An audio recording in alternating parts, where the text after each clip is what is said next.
Monggo dimulai. Yuk. Baik, saya mulai ya. Assalamualaikum warahmatullahi wabarakatuh. Waalaikumsalam warahmatullahi wabarakatuh. Saya selaku moderator sekaligus pemateri pada kelompok 6 ini ingin mendiskusikan dan ingin memaparkan materi yang kami buat. Kami dari kelompok 6 dengan tema hukum humaniter hak asasi manusia yang akan dipresentasikan oleh 4 orang. Yang pertama, nanti ada Mas Taufik Agung Hidayat dan Mas Sahrul Gunawan. Nomor 3, saya sendiri Ahmad Ilham. Dan yang keempat, nanti akan ada Mas Husain bin Muhammad. Untuk mempersingkat waktu, saya persilahkan Mas Taufik. Monggo. Oke. Sebentar. Boleh dibuka PPT-nya atau langsung saya ke ini aja ya, grup? Next, Mas. Oke. Itu udah. Bentar ya. Nggak bisa buka sih. Monggo Mas, sudah muncul itu Mas. Oke. Bentar, masih nge-lag. Oh, nge-lag. Kalau gitu saya dulu saja. Oh, nggak apa-apa. Hukum humaniter, pengantar antara hukum hak asasi manusia, hukum humaniter dan hukum pidana internasional. Pengantar, walaupun Pengadilan Hak Asasi Manusia Indonesia memiliki nama Pengadilan Hak Asasi Manusia, namun sistem pengadilan pada pengadilan tersebut lebih condong kepada sistem peradilan pidana internasional dibandingkan Pengadilan Hak Asasi Manusia. Hukum hak asasi manusia mengatur mengenai tanggung jawab negara terhadap perlindungan hak asasi manusia bagi orang-orang yang berada di dalam yurisdiksinya. Sedangkan hukum pidana internasional mengatur mengenai tanggung jawab individu melalui penentuan pidana.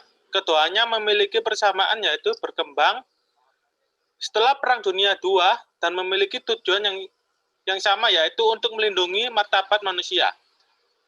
Pada awal perkembangan sistem hak asasi manusia, isu-isu mengenai apa yang harus dilakukan terhadap mereka yang bertanggung jawab atas kehancuran dan kerugian yang terjadi selama perang merupakan isu panas yang diperdebatkan pada rapat-rapat negara-negara sekutu. Kejahatan. Dalam konteks nasional, sebuah kejahatan terdiri dari dua unsur yang berbeda, yaitu perbuatan kejahatan itu sendiri dan unsur tanggung jawab. Unsur perbuatan kejahatan menjawab pertanyaan perbuatan-perbuatan apa yang merupakan kejahatan. Sedangkan unsur yang bertanggung jawab menjelaskan tentang bagaimanakah kejahatan itu dilakukan. Seseorang bisa saja sebagai contoh menembak sang korban langsung oleh dirinya sendiri, memerintahkan orang lain untuk melakukan atau membantu orang lain melakukan kejahatan. Kejahatan sendiri terdiri dari dua unsur yang berbeda, yaitu perbuatan itu sendiri, actus reus, dan unsur niat si pelaku, mens rea. Oke. Untuk yang berikutnya bisa dilanjutkan. Saya lanjut. Kejahatan apakah pertanggungjawaban atau bagaimana? Pertama, unsur materi. Yang kedua, unsur mental. Kejahatan terhadap kemanusiaan. Yang pertama, istilah. Kejahatan tersebut kemanusiaan pertama kali digunakan pada tahun 1915 sebagai reaksi terhadap pembunuhan massal dari orang-orang Armenia di Kerajaan Ottoman. Komisi khusus yang didirikan setelah Perang Dunia I mengajukan hal tersebut dalam laporannya di konferensi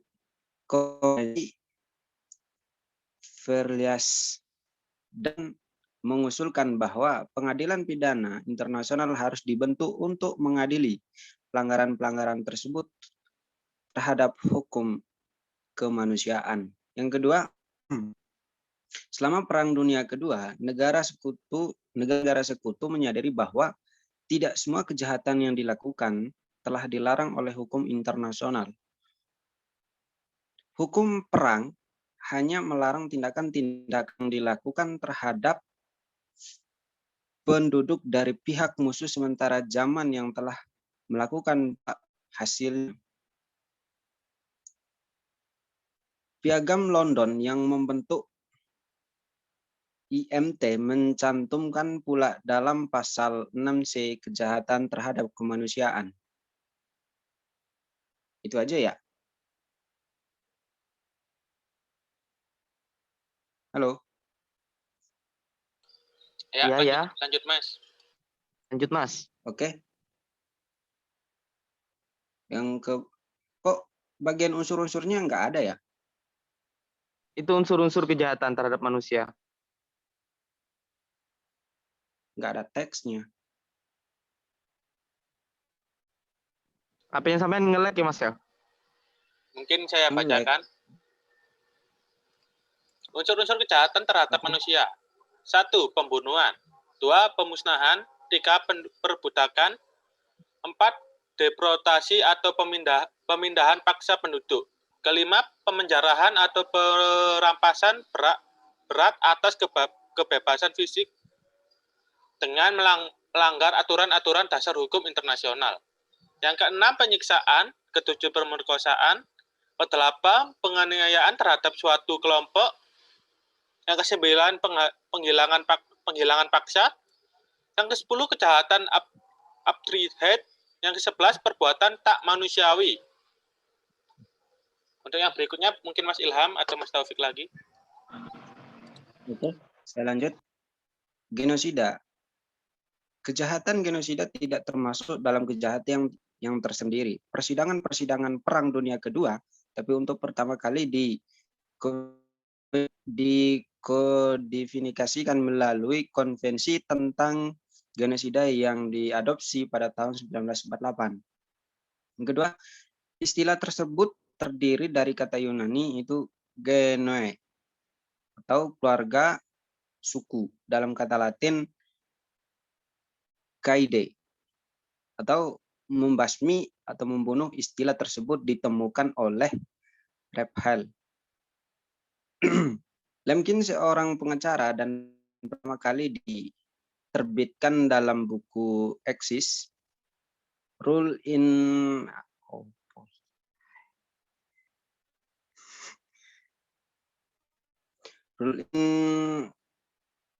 Outspeed, Love of Conspiration. Ya Allah, gini amat ya. Langsung ke elemen aja ya. Elemen dari kejahatan genosida sebagaimana disebut pada pasal 6 dari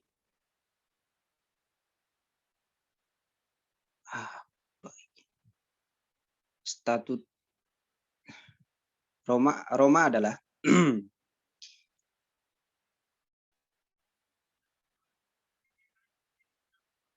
Mas, mungkin bisa dilanjutkan. Saya mau kirim di grup ya, bentar. Oke, saya lanjutkan ya. Elemen dari kejahatan genosida sebagaimana disebut pada pasal 6 dari Statuta Roma adalah: yang pertama, membunuh anggota kelompok tersebut. Kedua, meninggalkan luka fisik atau mental yang serius terhadap para anggota kelompok tersebut. Ketiga, secara sengaja menimbulkan kondisi kehidupan atas kelompok tersebut. Yang keempat, diperkirakan akan menyebabkan kehancuran fisik secara keseluruhan atau untuk sebagian. 5, memaksakan tindakan-tindakan yang dimaksud untuk mencegah kelahiran dalam kelompok tersebut. Memindahkan secara paksa anak-anak dari kelompok itu kepada kelompok lain. Next, Mas. Kejahatan perang. Kejahatan perang adalah pelanggaran-pelanggaran terhadap hukum humaniter internasional yang mengakibatkan tanggung jawab secara individu dari si pelaku. Kejahatan ini tidak termasuk dalam lingkup Undang-Undang Nomor 26 Tahun 2000 tentang Pengadilan HAM di Indonesia. Pada Perang Dunia Pertama, negara-negara telah menyepakati bentuk-bentuk pelanggaran terhadap hukum perang. Banyak diantaranya telah dikodifikasikan dalam konvensi-konvensi Den Haag 1899 dan 1907. Dapat diklasifikasikan sebagai tindak pidana setelah Perang Dunia Kedua. IMT mendefinisikan kejahatan perang sebagai pelanggaran terhadap hukum dan kebiasaan perang.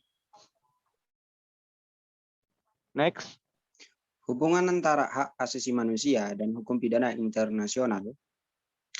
Banyak ahli dewasa ini yang mendukung pembangunan hukum menciptakan istilah kejahatan hak asasi manusia 495.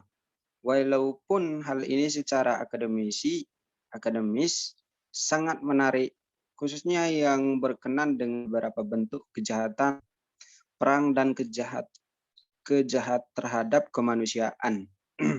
Namun hal tersebut terlalu menyederhanakan karakteristik dan ruang lingkup dan rejim-rejim hukum yang berbeda. Hukum pidana internasional sebagian berasal dari hukum pidana nasional dan sebagian berasal dari hukum humaniter dan memiliki dasar ideologi yang sama dengan prinsip-prinsip hukum yang asal manusia. 496 disiplin-disiplin hukum ini dapat dibedakan berdasarkan tanggung jawabnya. Isinya, strategi, penataan, dan kerangka institusional. Prinsip dasar hukum humaniter dengan militer. Kedua, prinsip kemanusiaan. Tiga, prinsip kesatriaan. Empat, prinsip pembedaan. Lanjut. Tujuan hukum humaniter memberikan perlindungan terhadap kombatan maupun penduduk sipil dari penderitaan yang tidak perlu. Kedua, menjamin hak asasi manusia yang sangat fundamental bagi mereka yang jatuh ke tangan musuh. Kombatan yang jatuh ke tangan musuh harus dilindungi dan dirawat serta berhak diperlakukan sebagai tawanan perang. Ketiga, mencegah dilakukannya perang secara kejam tanpa mengenal batas. Di sini yang terpenting adalah asas perikemanusiaan. Lanjut. Oke. Sumber-sumber. Oke, monggo. Hukum menurut pasal 38 ayat 1 Statuta Mahkamah Internasional, sumber-sumber hukum internasional terdiri dari yang pertama, perjanjian internasional, baik yang bersifat umum maupun yang khusus, yang termasuk aturan-aturan yang secara tegas diakui oleh masyarakat internasional. B. Kebiasaan internal sebagai bukti dari suatu praktek umum yang diterima sebagai hukum. C. Prinsip-prinsip hukum umum yang diakui oleh bangsa beradab. D. Keputusan-keputusan mahkamah dan ajaran para ahli yang sangat kompeten dari berbagai bangsa sebagai sumber hukum tambahan untuk menentukan supremasi hukum. Perjanjian internasional. Berbagai konvensi dan perjanjian internasional yang mengatur tentang hukum humaniter dapat diklasifikasikan dalam hukum Jenewa dan hukum The Hague. Walaupun demikian, pengklasifikasian seperti itu saat ini sudah tidak lagi begitu ketat. Artinya bahwa suatu instrumen hukum internasional bisa saja dia memberikan ketentuan-ketentuan mengenai hukum Jenewa dan hukum The Hague sekaligus. Sebagaimana diketahui bahwa hukum Jenewa mengatur perlindungan terhadap korban perang, sedangkan hukum The Hague mengatur mengenai alat dan cara berperang. Sekian dan terima kasih. Wassalamualaikum warahmatullahi wabarakatuh. Saya kembalikan ke moderator. Monggo, Mas. Sekian dari kami, dari kelompok 6. Ini dari hasil pemaparan dan presentasi kami pada siang hari ini. Kurang lebihnya mohon maaf. Nanti kalau semisal ada pertanyaan-pertanyaan, monggo bisa dikomentari di bawah ini. Sekian dari saya. Wallahul muwaffiq ila aqwamit thoriq. Wassalamualaikum warahmatullahi wabarakatuh. Waalaikumsalam Jangan lupa warahmatullahi like, wabarakatuh. share, dan subscribe.